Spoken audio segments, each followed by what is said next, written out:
What's up, guys? Cyclone here, and today we are back on Destiny. And I want to make a little bit of video for you guys, because not a lot of people really know how to do this that much, I don't think, especially if you're lower level characters. But today I'm going to teach you guys how to solo the Lamp Abyss in the hard mode Crota's raid with a Blade Dancer. You have to be a Blade Dancer, and this is going to be without the Don't Touch Me. So right now, you see my spec. This is all you're going to need. You don't need any special armor, nothing. You don't need the Don't Touch Me gauntlets, which a lot of people like to use, because when you get meleeed, you go invisible. Well, with this, you don't even have to be fully leveled up to be able to do this. I would go with this. As you see here, the Path Forbidden and the Path Forgotten, you can choose between either of those. Either one works. I use Recovery, because I like Battle Recovery more than Toughness, because it's nice to have the Battle Recovery in quick situations. And as you see here, Path of the Way of the Drifter, because that will give you boosted everything, and that's the only thing that will give you boosted agility.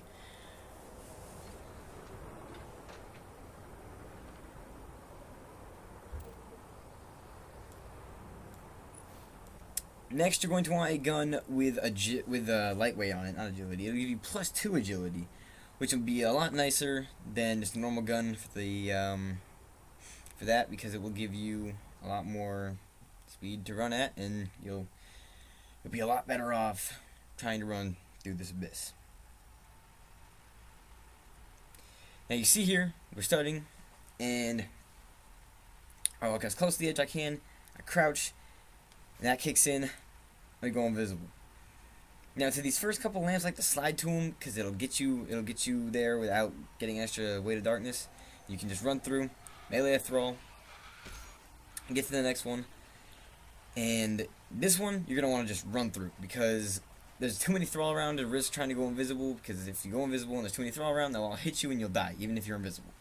So, yeah, get here, crouch. Now, I know there's going to be a lot of thrall around, just don't worry about that. I promise they're not going to hit you. You'll be able to go invisible in time for no thrall to even hit you at that lamp. Now, as you go through, you'll notice that there's some times where you'll be able to, sometimes where you won't. It'll be different for you guys. This won't always go the same. Like, that thrall isn't always there. You can crouch through that entire lamp and get extra invisibility.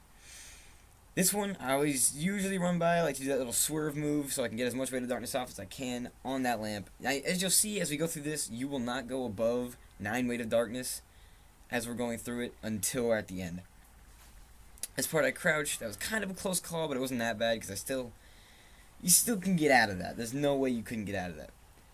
As you come up to this next lamp, I think I crouched for this entire lamp. They're really far away, and so if you crouch for 2 lamps in a row, it'll take a little while to crouch for the next one. So, yeah. That one, I just barely did it.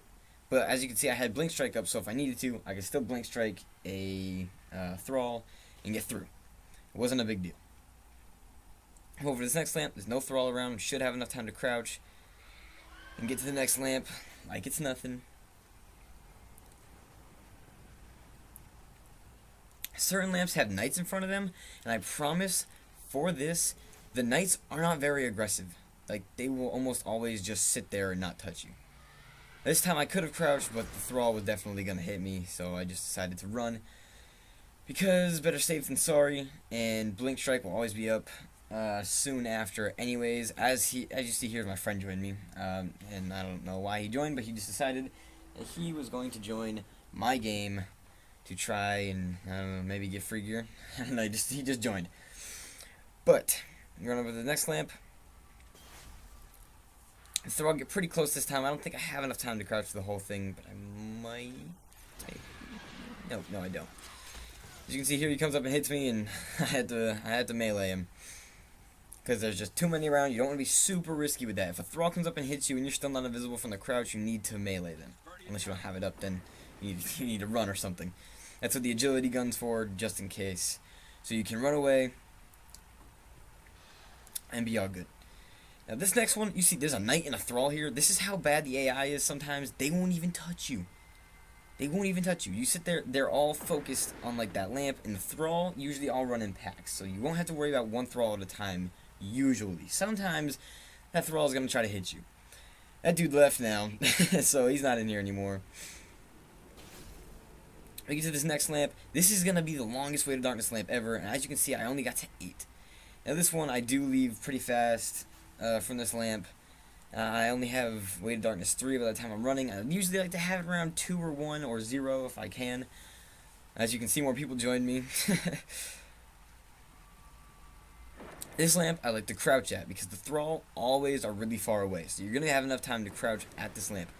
Run over to the next one. All the thrall are going to run over to that lamp. You'll have plenty of time to crouch for this next one.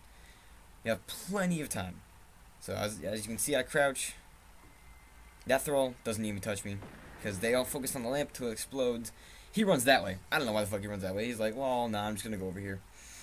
Then, I just run over here and sit on that real quick. And that'll start activating the bridge. Now, this is going to be the hard part. That ogre that spawns in normal mode isn't that hard to kill in normal mode. In hard mode, he's a son of a bitch. Okay, you cannot kill him with normal weapons. So I'm saying that you're level 27, you don't have a Gallahorn yet, you don't have anything. You're not going to be able to kill this dude. Me, I have a Gallahorn, but I decided to do this for your guys' sake. Now, as you see, I run away from all the thrall, and I run away from the ogre. I just don't get anywhere near them. Make sure I'm far away every time for the first few, so I can get my crouch invisibility and use my blade dance invisibility. Now, as you see during that blade dance, I used it once in the beginning, waited through the end, and then at the end, I used it again. And that's what gave me the ability to be invisible for this much longer. I think I have enough time to crouch right here. Yeah, I do. I crouch, go invisible. I'm all good. This was the riskiest part of the whole time. I got a little scared right here. I was like, oh shit, there's no solo thrall to hit. But, as you see, those thralls jump at me. Bang. I'm all good. I don't get hit too much. I could have lasted like 2 or 3 more hits probably, so I was all good. I run over here. Now this is where I kind of started panicking. I was like, oh shit, what am I going to do? But, you see, I crouch. The thrall usually wait long enough for you to be able to crouch in time. The ogre was still pretty close to me, but I got to wait in time. Come over here behind this rock, and by now, I mean, I can crouch, but it doesn't matter. Path forward is clear. I can run away. I can sprint now. Anything. I can double jump. Now this is kind of going to be the riskiest part because you got to run past that ogre and you got to run past all the thrall. But it shouldn't be that hard because you can sprint. Like it should be all good. You got to keep up that sprint though because there's a shitload of thrall behind you. If you stop sprinting for a second, they're going to touch you in ways you don't want to be touched. I'm just saying, you don't want to get touched like that, because they touch you hard. They touch you hard, and you die. But as you can see here, I finished. This is the hard mode raid. I already did it, so nothing super significant or helpful or anything like that. So it wasn't that great for me. But I decided to make this video for you guys. These two got radiant shards, so I mean, good for them. I'm glad they got something out of it, because I didn't. But, there you go guys, you see now that that's how you can do it. You don't even need the Don't Touch Me gauntlets, like everyone says, and that's a little more safe, because I don't like letting thrall hit me. That's scary, because with all those thrall hitting you, one hits you, and the others will keep coming sometimes. So yeah, that's really scary. So, I'd like to thank you guys for watching. I hope you have a very nice day. I hope this helps you guys out a lot. I hope you get those radiant shards, and that Oversoul Edict, that weapon that drops from that. So yeah, thank you guys for watching. Don't forget to rate, comment, and subscribe. Follow my Twitch streams. We've been streaming there a lot. Thank you. Have a nice day, and goodbye.